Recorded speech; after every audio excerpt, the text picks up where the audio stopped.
به نام خداوند بخشاینده مهربان عرض سلام و ادب حضور شما بینندگان محترم. به نام خداوندی که خود عاشق است و خالق عشق، عرض سلام و ادب از شهر تبریز به شما هموطنان عزیزم. عقب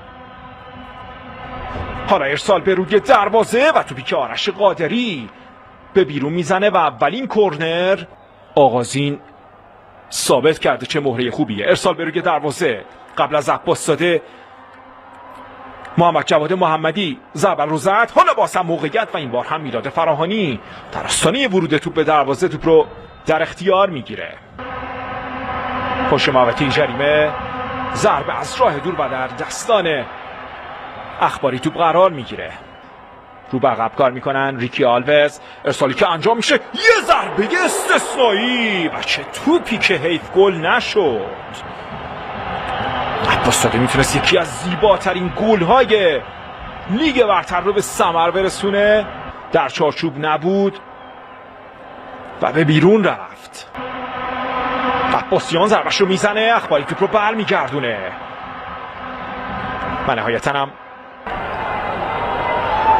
بلند به روی دروازه موقت برای تیم تراکتور داخل محوطه جریمه و این ضربه که صفا هادی میزنه اما میلاد فراهانی توپ رو در اختیار میگیره.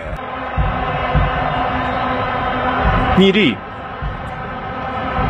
این ضربه رو میزنه و ثمری نداره و حالا ارسالش رو انجام میده. عباس زاده و توپی که با اختلاف کم از بالای دروازه به بیرون میره.